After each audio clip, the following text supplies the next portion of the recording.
Masechet Zevaḥim Daf Kof Chet. Rabbi Yosei Galili Omer v'chule. The Mishnah recorded a machloket between Tanna Kama and Rabbi Yosei Galili. Tanna Kama said that if someone slaughters a sacrificial animal outside of the courtyard, he's liable to karet, and then if he burns that animal outside the courtyard, he's liable to a second count of karet. Or if he did it by mistake, he would have to bring 2 korban hatats. Rabbi Yosei Galili, however, says not so. If he slaughtered it inside and then offered it outside, he is liable to 1 hatat for burning it outside.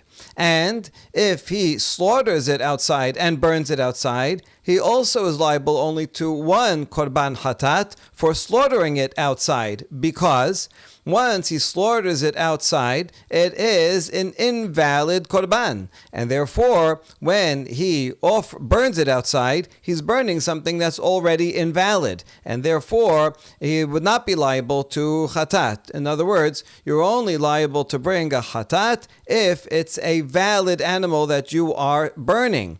So therefore, only if you did shechita inside, which is the proper thing to do, no punishment for that, that's good. And then you brought it outside, then only then would you be liable to a korban hatat for burning. But if you slaughtered outside, okay, you're liable chatat for slaughtering it outside, but then that's it. It's already invalid and not for burning. Now the rabbis responded to the Rabbi Yosei Galili and said, wait a second, according to you, there should be no case where you would be liable to burning it, because even if you slaughtered it inside, the second you take it out of the courtyard, that is going to invalidate it. We have a good kosher korban, valid. You do the slaughter inside as is proper, and then you take it out of the courtyard, it becomes invalid. And therefore, it's already invalid even before you burn it outside the courtyard. And therefore, according to that, your logic, you would not be liable, even in that case, to bring korban hatat. And Rabbi Yosei Galili would agree that you would be chayav in that case. He said so. And therefore, there's a problem with Rabbi Yosei Galili's internal logic. That's where the Mishnah left it. Now, where the Gemara is going to extend it to the next step. Heshib Rabbi Tachar Rabbi Yosei Galili. In the Mishnah, Rabbi Yosei Galili does not give an answer. However, Rabbi Yehuda Nasi offered an answer on behalf of Rabbi Yosei Galili as follows: Ma leshochet bifnim o ma'aleh bachutz shayta lo shata kosher. Toma b'shochet chutz ma'aleh bachutz shelo hayta lo shata kosher. He says you cannot compare someone who does shechina inside and then brings it outside, because that korban had a time when it was valid. It's a sacrificial animal. You did shechita inside as is proper. At that point, it's a valid kosher animal. And therefore, when you bring it out, it's true, it's going to become invalid on the way out, but nevertheless, you are liable for burning it outside because there was a time when it was a kosher sacrifice. You can't compare that to a case where one did shechita outside, so you're going to get a korban hatat just for that, and then you offer it outside. Because you did shechita outside, it never had not even one moment when it was a valid korban, and so therefore that is much less.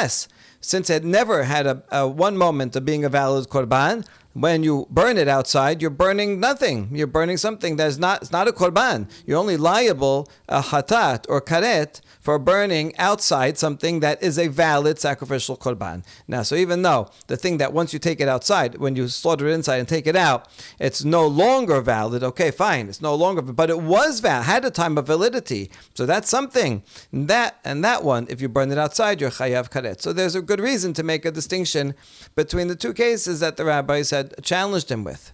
Or another similar answer, Heshib Rabbi Elazar Rabbi Shimon Tachat Rabbi Yosei Galili. Rabbi Elazar Rabbi Shimon gave a response on behalf of Rabbi Yosei Galili against the rabbis.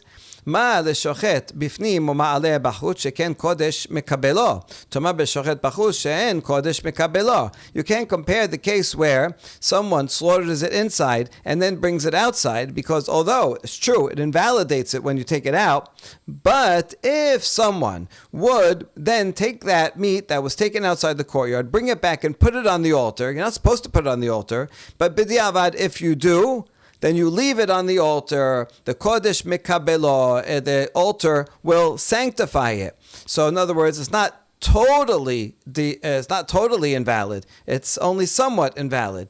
You can't compare that to a case of someone who takes a sacrificial animal and slaughters it to begin with outside. If someone would take that meat and then bring it in and put it on the altar, it is not acceptable. You have to take it off of the Mizbeach. So you see, there's a real difference between the level of invalidity between the two cases, and therefore it makes perfect sense for the Biyoseh Galili to say that if you slaughtered it inside and took it out and then burned it outside, you are liable to karet in that case, because that meat is somewhat valid. It's technically invalid, but b'di'avad, if you put it on a mizbeach, it would be valid enough that you would leave it on. So therefore you would be liable. It's called the korban, and therefore you'd be liable for burning it outside. Not so if you slaughtered it outside. That's it. Now it's totally bad. You can't even put it on the mizbeach. Even b'di'avad, you have to take it off the mizbeach, and therefore when you burn it outside, you're not burning a valid korban, and there's no liability. My benaihu. What would be a practical difference between the answers of Rabbi and Rabbi Elazar, Rabbi Shimon? There's two answers. Amar Ze'iri shechitat laila ika benaihu. If one did shechita at night, do shechita at night, it's invalid. And so, according to Rabbi, this korban that you slaughtered at night never had sha'ata kosher. It was never valid, not even for one moment. From the moment that you do shechita at night, it's already invalid. And therefore, even though you slaughtered it inside of the courtyard, but it's invalid to begin with, if he would take that outside and then burn it outside, he would not be liable. However, according to the Elazar and Rabbi Shimon, since it was slaughtered within the sanctuary, so it's in sanctity that it was slaughtered, even though it never had a moment that it would be valid, that is, since it was done in the courtyard, if you would put it on the Mizbeach, you could leave it on the Mizbeach, and therefore, if you take it out and burn it outside, you would be liable. So, if it was slaughter was done at night, according to the B, and then he went and burnt it outside, according to the B, he would be patur. According to Rabbi Shimon, he would be hayav. Rabba Amar, Kabbalah b'kli hol ika benaihu. Another case that would distinguish the two is if, after slaughtering it inside the courtyard, a Kohen received it in a non-sacred vessel. That makes it invalid to begin with, and therefore, according to the Yehuda Nasi, this never had a time that it was valid. From the moment of shechita, and you received the blood, in a kli chol, it's no good, and therefore, since it never was valid at all, if he takes it out and burns it outside, no punishment. However, according to Rabbi Elazar, Rabbi Shimon, since this was done in sanctity, so it was done inside the courtyard, therefore, if one would take that flesh and put it on the Mizbeach, b'di'avad, you would leave it there. Since that's true, even if you take it outside and burn it, you would be liable. It's considered valid enough. So those are two distinctions between these two different reasonings that we offer for the Biyoseh Galili. Next, the Mishnah records another machloket between the same sages. Tameh shachal ben kodesh vechule. Everyone agrees that if a tameh person, a tameh kohen, ate tahor food, then he is liable to karet. If he did it by mistake, he'd have to bring a korban hatat. And also everybody agrees that if a tahor person eats tameh sacrificial meat, then he's liable to a lav, but no karet and no korban hatat. Now the question is, what if the person is tameh and the meat is tameh?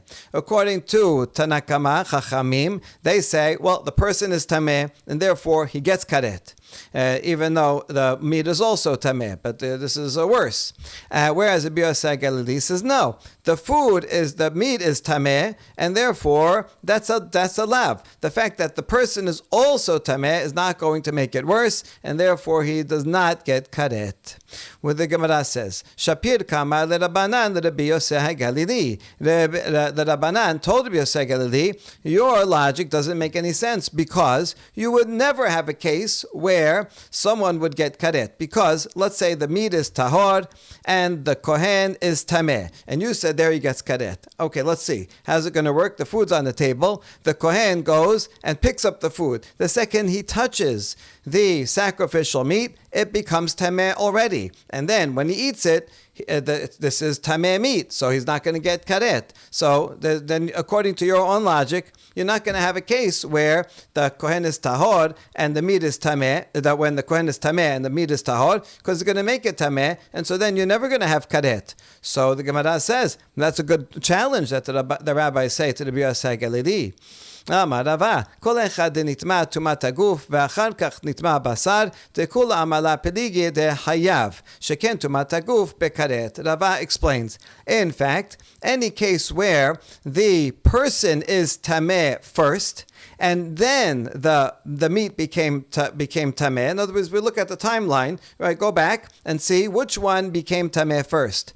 If the kohen became tameh first, and only then the meat became tameh, everybody would agree. Even Rabbi Yosei Galili would agree that he is liable. So even though now they're both tameh. So if a simple reading of the Mishnah sounded like if they're both tameh, no karet. But Rava says no. Rabbi Yosei Galili would say, we look at what comes first. Since the kohen became tameh first, now he has automatically an isur karet for eating any meat, or even including this tahor meat. Any tahor meat, he's asur karet. Now that the meat becomes tameh, so he's not gonna, that isur karet is not gonna leave him. Sheken tumat haguf bekaret. When the person is tameh, then he gets karet. So there's no question about that, and that would cover the challenge of the rabbis, because when the kohen is tameh and the meat is tahor, okay, that's it. He's already going to get karet. The fact that he touches it and makes it tameh afterwards is of no consequence. Even if something else came by and made it tameh, still, when he eats it, he would be liable to karet, because the kohen started off with an isur karet, and that the isur karet does not leave. Rather, ki pelige kishe nitma basar v'achar kach nitma haguf. The machloket between Rabbi Yosei Galili and Rabbanan is when the sacrificial meat became tameh first. At that point, and the kohen is still tahor. At that point, if the kohen would eat it, he would not be liable to karet, only a lav. Okay, now afterwards the kohen becomes tameh.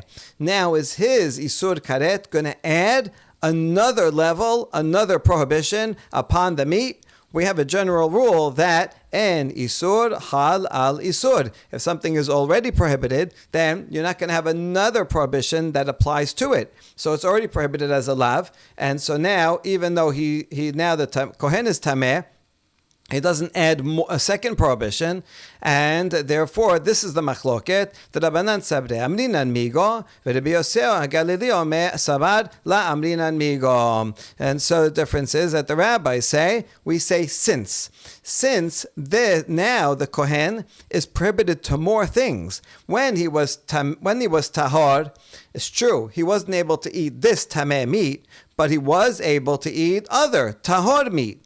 And now that he becomes tameh, now his prohibition is more inclusive over other things. Once you have a more inclusive prohibition, then that will apply to everything, even the meat that had been already tameh, that was already prohibited to him. We upgrade to a higher level punishment, and he gets karet. Whereas Rabbi Yosei Galili says, no, we don't say migo. We don't say, even though, yes, it's true that now he would have an isur karet for tahor meat, but this meat that was already tameh remains in its original prohibition of only a lav, and that's it. It doesn't go away, and you can't add another prohibition to it. And so that explains, well, the difference between Rabbi Yosei Galili's opinion versus the challenge that the rabbis gave to him. Rabbi Yosei, nehi demigo lo amrinan tete tumat haguf dechamira vetachul al tumat basar. Now we ask, we understand according to Rabbi Yosei Galili, he doesn't say this migo that it's more inclusive, therefore it will take effect. Fine, you don't reject that logic, that's okay. But even this piece of meat, shouldn't we say that tumat haguf, which is more hamor because it has isur karet, shouldn't that apply to the tumat basar, which is less stringent? That when the basar is tameh only and the kohen is tahor, it's only a lav. Now that the kohen became tameh, now you have an isur karet, so it's a more stringent prohibition, and therefore should take effect. Shouldn't Rabbi Yosei Galili agree to that? Amar Rav Asher, mimay de tumat aguf hamura, dilma tumat basar hamura, sheken en la tahora b'mikveh. Rav Asher says, why are you assuming that the tumah of the kohen is more stringent just because it has a greater punishment of karet? Okay, it's true. In that way, it is more stringent. But there's another way in which tumat basar is more stringent, which is that you cannot make it pure in a mikveh. The kohen, when he becomes tameh, he has a way out. He can go to a mikveh and then it'll be tahor. But the sacrificial food, you can't dunk it in a mikveh and make it tahor. It's permanently tameh. And so that's a way in which the food tum'ah is more stringent. And therefore, the Biyaseh Galili may very well say, no, the tum'ah of the meat is actually more stringent. And therefore, when the kohen becomes tameh, it will not apply another layer of tum'ah. And therefore, that kohen who, as long as the meat was tameh first, and then the kohen became tameh, and he eats it, he does not get an isur karet. Next Mishnah, Homer bashchita mi ba'aliyah, or ba'aliyah mi bashechita. There is one way in which shechita outside of the courtyard is more stringent than burning a sacrifice outside the courtyard, and there's another aspect in which burning outside the courtyard is more stringent than shechita outside the courtyard. Chomer bashchita, shashochet lahejot hayav, v'amale lahejot patur. Slaughtering is more stringent in that if one slaughters to a commoner meaning a human being as opposed to Hashem or any god. If one slaughters to a commoner, so you're taking a sacrificial animal, slaughtering it outside of the temple, but you're doing it for a human being, meaning just to eat. You don't have in mind that it's going to be a sacrifice to a god. Nevertheless, you are liable to sacrificial animal and you're slaughtering it outside, liable to karet. However, if one puts that meat on the fire, but you're putting it on the fire for a common purpose, not as a sacrifice to a god, then patur, you're not doing it as a sacrifice. That's the one aspect. Now the other way around. Chomer ba'aliyah, shenaim shachazu besakin v'shachatu peturim, achazu be'eber ve'alu hayavin. If two people hold on to a knife together and they do shechita, patur. It's an act, but each one is only doing half an act, and so therefore they don't get karet. But if two people grab onto a limb and put it on the fire, on the mizbeach, they are both liable. That's the sense in which the burning is more stringent than slaughtering. He'ela, hazar v'ha'ela, hayav al kol aliyah, divrei Rabbi Shimon. Rabbi Yosef omer, eno hayav ela achat. If someone took a limb of an offering and offered it up, and then he realized, this is not allowed. And then he took another part of that same animal and put it on the mizbeach, again, outside of the courtyard. And then he did it again. So he is going to be liable for every time that he put another limb on the mizbeach, because he realized in between. If he didn't realize in between, he forgot the law or didn't know that this was a sacrificial animal, and he put many limbs on it within one lapse of awareness, then only one korban hatat. But if he had awareness in between and he put one, and then he realized, that was a mistake, I shouldn't have done that, and then he forgot again and did another one, he's liable for every limb that he puts on, according to Rabbi Shimon. Rabbi Yosef, however, says no, only one sin offering, only one korban hatat for the whole thing, meaning the whole animal is all considered one, and therefore he's only going to be liable to one hatat, whether he puts just one limb on or many or multiple limbs with multiple lapses of awareness, only one. ואינו חייב עד שיעלה לראש המזבח. רבי שמעון אומר אפילו העלה על הסלע או על האבן, והאבן חייב. And one is, Rabbi Yosef continues and says, one is only liable if he puts it on top of the mizbeach. You have to build an altar outside of the courtyard and put it on the altar. Then, this is a sacrifice that you're doing outside, unauthorized, no, liable to karet or hatat. Rabbi Shimon, however, says, no, even if you offer it on a rock or a stone, nevertheless, that's enough to be liable, burning a sacrificial meat outside of the courtyard. Now we're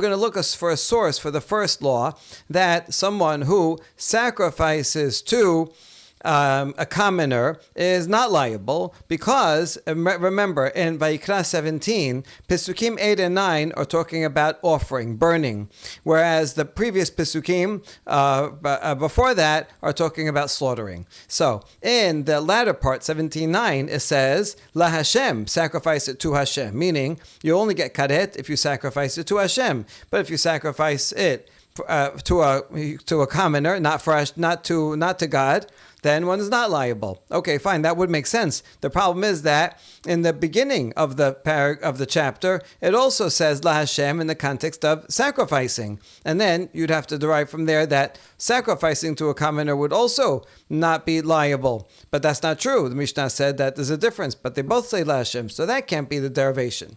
Okay, a different try. The case of slaughtering is different because it says there in Pasuk 3 regarding slaughtering, every person. Now, literally, that's just talking about the person that's doing the slaughtering. But where it says, since there's a double language, we're going to say that one of them is referring to who you're slaughtering it to. And so if you are slaughtering it to a commoner, nevertheless, you are liable for slaughtering. So that's the derivation, that slaughtering to a commoner is liable. But we reject that because regarding burning the offering, it also says the same phrase, ish, any person. And so then you should be able to learn that if you burn it, even for a commoner, you would be liable. But that's not true. So this methodology doesn't make sense. And the answer is, no, the ish that is said regarding burning is to teach us a different law. We need it to derive the law that two people that burn it together, that they will nevertheless be liable. And that's not true for the slaughtering. We said if two people slaughter it together, they're not liable. And so this ish you're using for a different derivation of two people that burn it together. And therefore, it's not available to learn the law of burning it to a commoner. Well,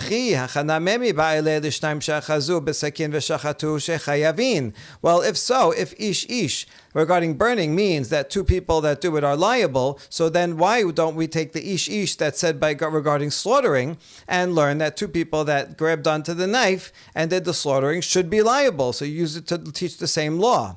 No,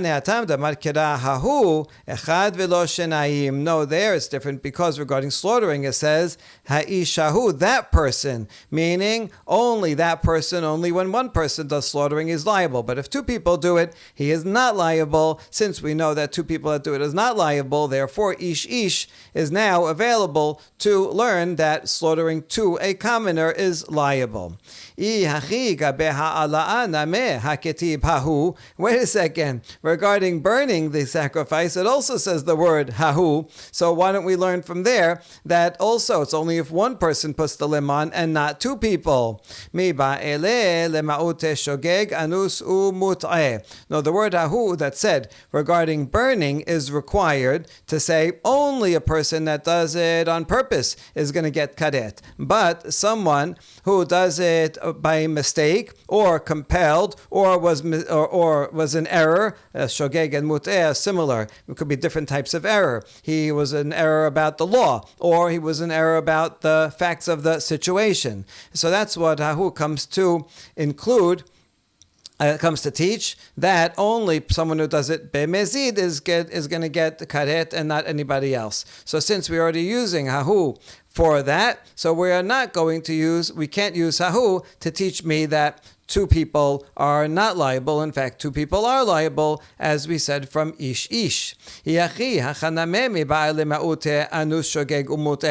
if you're using ahu regarding burning to teach me that shogeg is patur, then the word hahu that said regarding slaughtering also should teach me the same thing. If that's also true regarding slaughtering, that only if you do it b'mezid, then you're liable to karet. But if you do it mistaken or by force, then you are not liable to karet. So I need ahu.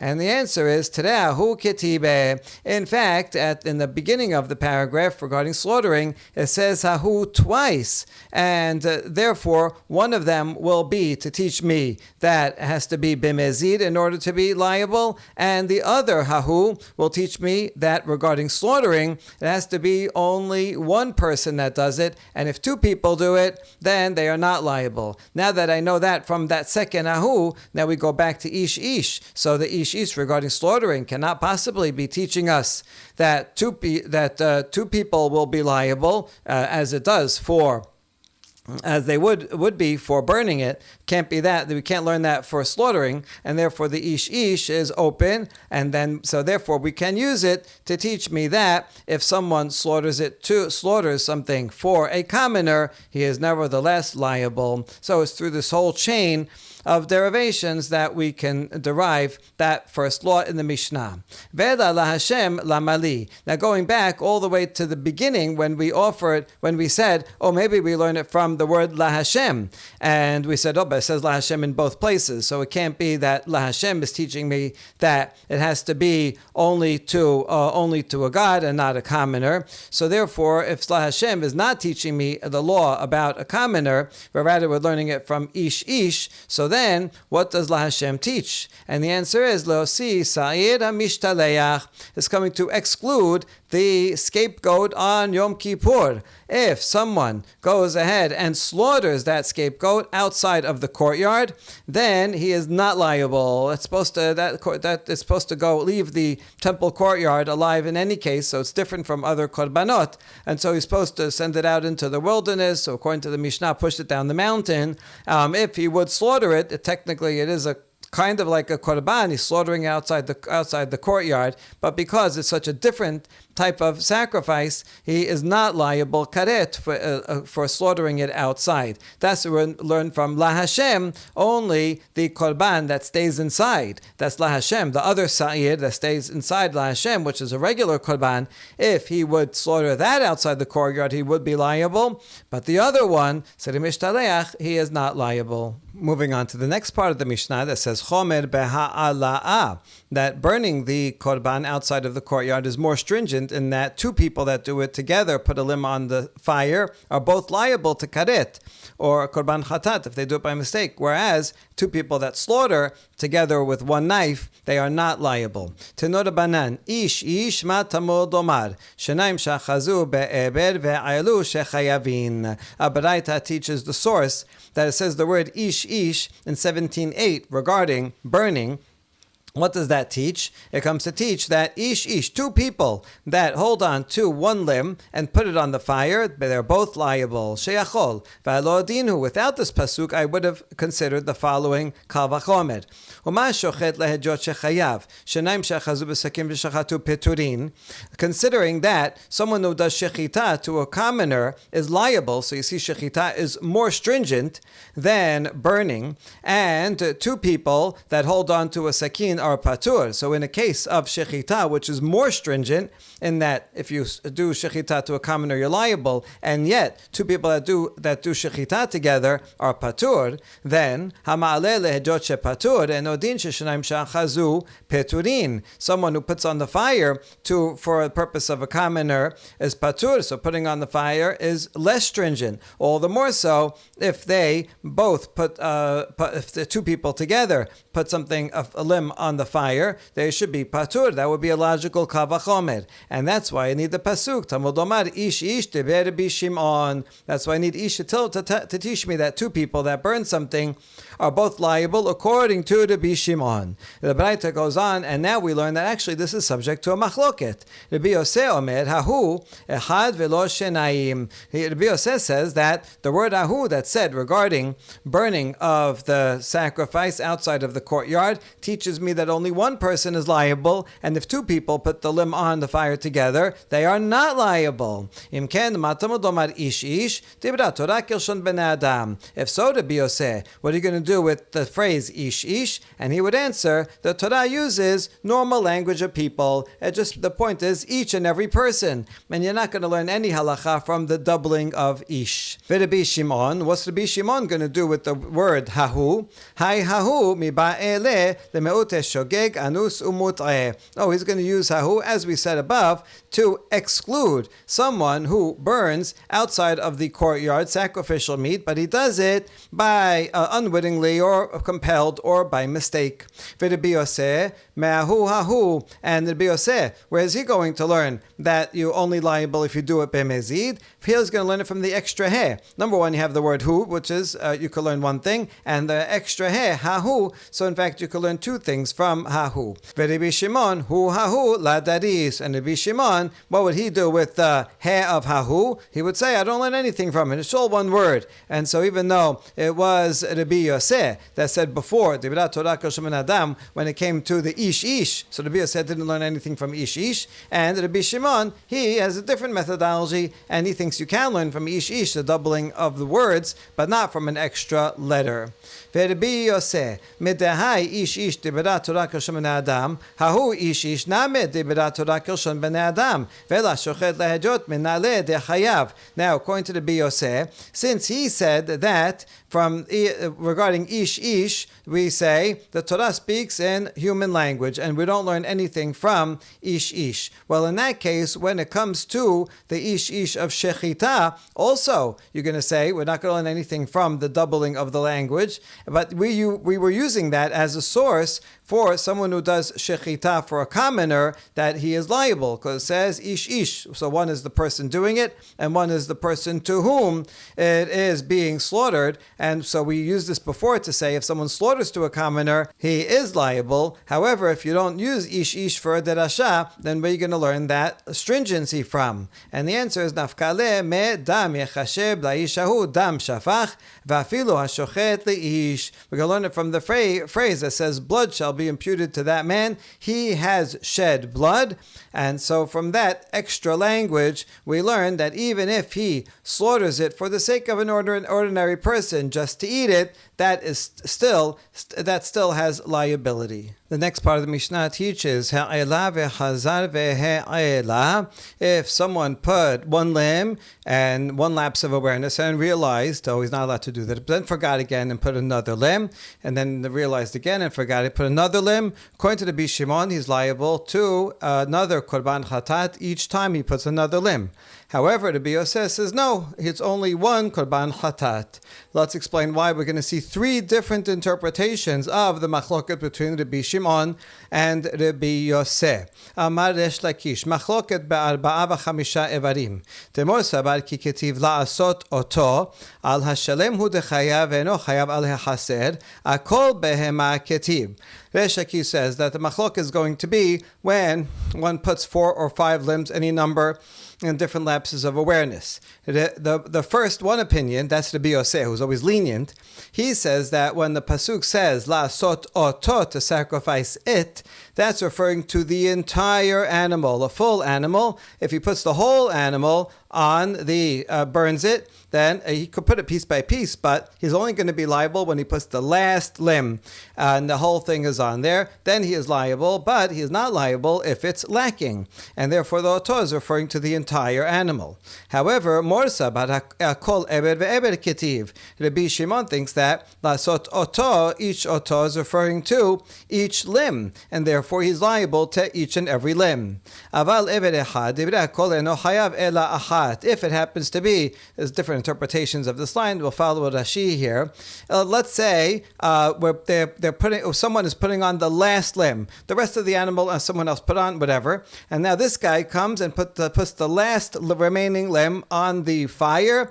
Everybody would agree that he's liable to one. Rabbi Yosef says because this is the last limb. Now the whole thing is burnt up, so he's liable. And Rabbi Shimon would say, well, he only put one limb on, so therefore he's only liable to to 1. That's the interpretation of Resh Lakish. Rabbi Yochanan Amar Machloket be'eber echad demor savar muktere panim shechasru vehela bachus chayav umor savar patur aval ba'arba'a v'chamisha varin divrei kol chayav al kol eber ve'eber. Rabbi Yochanan says that the machloket is with regard to one limb. Nobody says you have to put the whole animal on it. Everybody agrees that one is liable even for one limb. And everybody would agree in a case, we'll see this is going to be clear later, that if it was slaughtered outside the courtyard and then burnt outside the courtyard, that one is liable only for a whole limb. But a piece of a limb, not so. Because a piece of a limb is just a little bit of a limb. So that's not considered a whole thing. And the word oto is referring to a whole limb, and you're not liable to less than that. So everybody is going to agree to all that. So what's the machloket? That one opinion says, that would be Rabbi Shimon, who's machmir, that if it was slaughtered inside, now if the animal is slaughtered inside as a valid korban, the halacha with regard to a valid korban is that every piece of the animal, not only a limb, but even a piece of a limb, has to be put on the mizbeach. Therefore, since this sacrificial animal was slaughtered properly inside the courtyard, already it has the status that every piece of a limb has to be burnt on the mizbeach. Therefore, even a piece of a limb, at least a kezayit, that is burnt outside, one would be liable according to Rabbi Shimon. However, Rabbi Yosef says, no, here also, it's true. Since you slaughtered it inside, if you put it on the mizbeach, you have to put it on. If you're putting on the mizbeach inside, every part of it has to go on the inside, even part of a limb. But now you're not doing it inside; you're doing it outside. So you're not going to apply the laws of inside to outside. And so on the outside mizbeach, you're only liable if you put a whole limb there. So according to the Yosef, it doesn't matter whether you slaughtered it inside or outside. You're only liable for a whole limb. And so if one put 4 or 5 limbs, whole limbs, everybody would agree that one is liable, another korban hatat, for each and every limb that one put on, as long as there was a awareness in between. That's the second. The third interpretation, upiliga de ula. Rabbi Yochanan, it differs from ula, and says, Damar ula, hakol modim be'muktere penim shechasru vehelu bachut shechayav. In this version is more stringent. Everyone agrees, Rabbi Yosef and Rabbi Shimon, that if it was slaughtered inside, and then you have only a piece of a limb, and it's offered outside, that one is liable. In other words, anything that's inside, you have to put on the mizbeach, even a small piece of a limb, you have to put on the mizbeach inside. And therefore that law carries out also to the outside, that one is liable for even a piece of a limb. Rather, the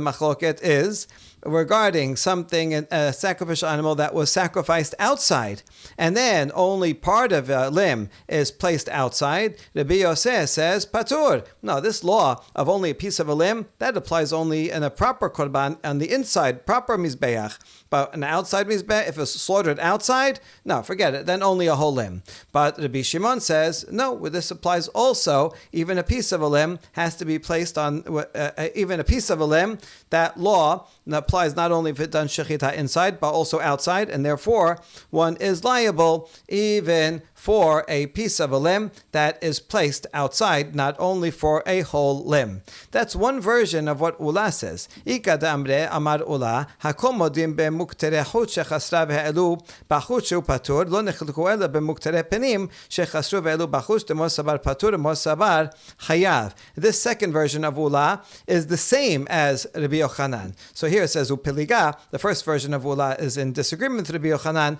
The second one is the same, just in slightly different words. Here it says, everyone agrees that if it's slaughtered outside and then it's missing a piece of a limb, and you burned it outside, that one is not liable, because for the outside one, it's slaughtered outside, so then you're only liable to a whole limb.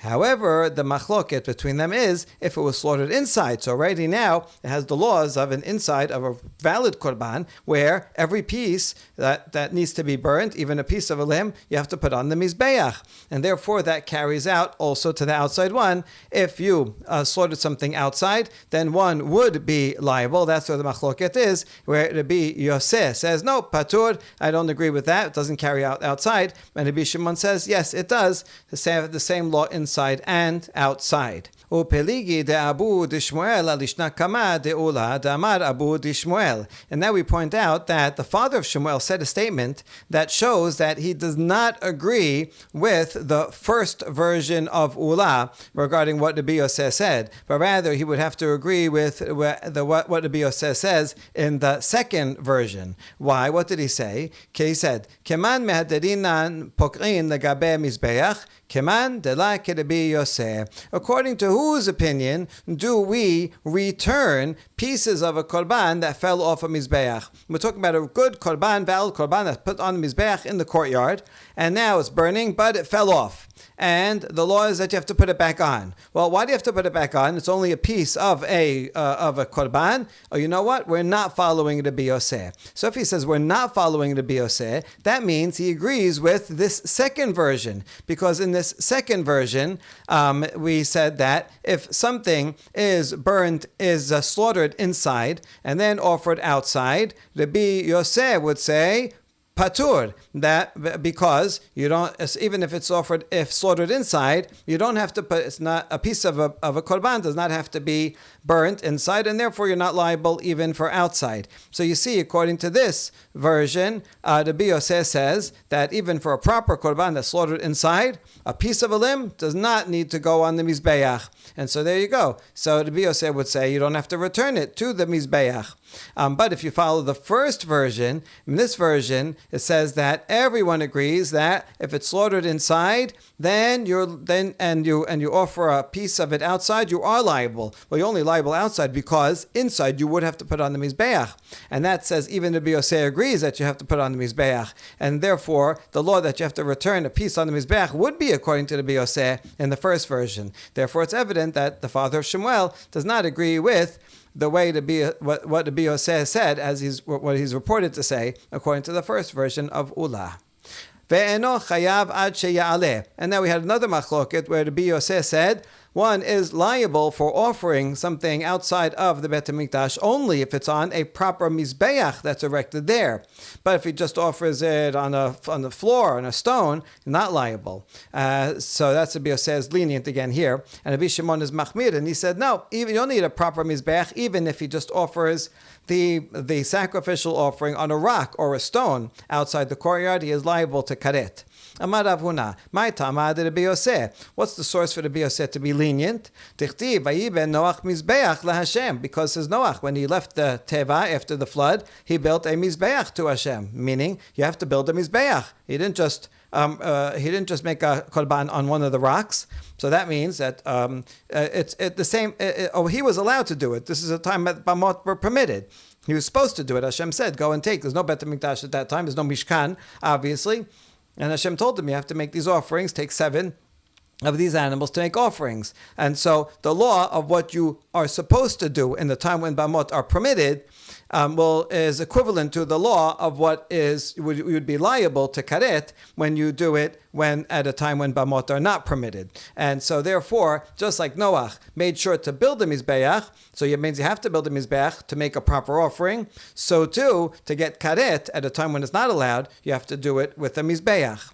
Amar Rabbi Yochanan, my Tama de Rabbi Shimon. Now, what's the source for Rabbi Shimon to say even a rock is okay? Tichtib, vayikach manoach et gedi ha'ezim vet ha'mincha vayal al hasur la Hashem. Here we learn it from Manoach, the father of Shimshon, when the angel came to visit and say, oh, you're going to have a son. And so Manoach said, wait here, I want to bring you a goat and a meal offering. And he says he brought it and he put it on a rock. And then the fire came and burnt it up, and the angel disappeared. So you see that the Manoach, we assume he did things properly, he put it on a rock. He didn't go and build a whole mizbeach. So that means that you're allowed to offer something on a rock, and that would mean at a time when it's not allowed, that you are not allowed, that you would be liable a karet, even if you only offered a sacrifice on a rock. We ask about Rabbi Shimon, what are you going to do with the pasuk regarding Noach, that he built a mizbeach? No, over there it's just talking about an elevated place. It doesn't mean necessarily a mizbeach, so he just put it on an elevated place, and we're calling that a mizbeach. And I mean, you could say, so what? So he wanted to go extra mile and build a mizbeach. Okay, good luck to him. Doesn't mean you have to, and it doesn't mean you wouldn't be liable if you offered a sacrifice in prohibited way outside the temple on a rock. And how about Rabbi Yosef? Rabbi Yosef, what are you going to do with Manoach? He did this thing on a rock. So doesn't that mean that on a rock is considered an official korban, is permitted when bamot are allowed, and that would be karet at a time that bamot are not allowed? And he says, no, hora'at sha'ah haita. That was an exception to the rule. The angel apparently told him that it's okay. In fact, this was at a time when the Shiloh was up, and therefore bamot were not allowed. So really, Manoach should not have made a sacrifice at all. But this was an exceptional case. The angel came to visit. He says, I want to bring you a korban. So the angel said, okay, this is an exception to the rule. You could bring korban. Once it's an exception to the law of bamot, so you could say also it's an exception to the law of mizbeach. Usually you have to build a mizbeach, but the angel didn't want to wait around so long. By the time he goes and brings rocks and builds a mizbeach, he didn't have to wait so long. So he put it just on a rock, and that was permitted in that case, but that's an exception. Or another source for Rabbi Shimon, Hainu Tamad Rabbi Shimon Kedetanya. Rabbi Shimon Omer, Mizbeach Petach Ohel Moed, Mizbeach Ba'Bama. Lefichach Elat Alasela Ol Ha'eben Chayav. The source could be in a Braita where Rabbi Shimon quotes the pasuk regarding the slaughtering of a korban outside. It says the priest shall sprinkle the blood upon the altar of Hashem at the entrance of the tent of meeting, meaning don't slaughter something outside, but rather you have to bring it to Ohel Moed, and he'll bring it on the mizbeach that's in Ohel Moed. We see that the word mizbeach is applied when you're in Ohel Moed. Then you need a mizbeach. But if you're doing a bama, then you don't need a mizbeach, and that would mean that when bamot are permitted, so you can do it on some high place, and you don't need a mizbeach. That's Rabbi Shimon's teaching. And he says, therefore, at a time when bamot are not allowed, if you offer something on a rock or on a stone, then you would be liable. Okay, so that's another source. That seems to be the source because Rabbi Shimon himself says it. We have a question about this because the first half of the Baraita seems to be talking about a time when bamot are permitted. It says mizbeach, that's in Moed, you have a mizbeach. But in bama, you don't need a mizbeach.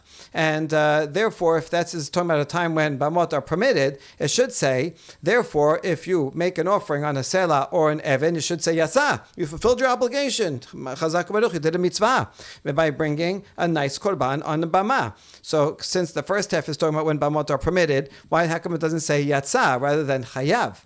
And the answer is hachikama. Lefichach b'shat isura bamot ela sela ola eben chayav. So switching gears. And so the first half is in fact talking about when bamot are allowed, saying you don't need a mizbeach, and therefore, since you don't need a mizbeach to make a sacrifice when bamot are allowed, therefore, when bamot are prohibited, if you make it even on a rock, then one would be liable to karet. Ba'e Rabbi Yosef Rabbi Chanina keden v'chebesh v'sod v'ribua mahu she'akibu b'bama.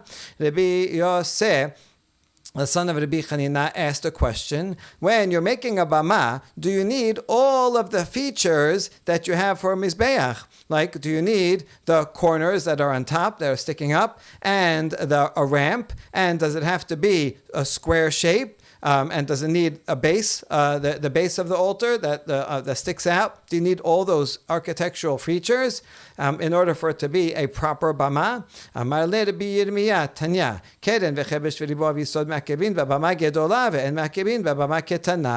Yirmiyah says we have an answer from a baraita that says all of these things, the corner and the ramp and the base and the square shape, are necessary in a bama gedolah.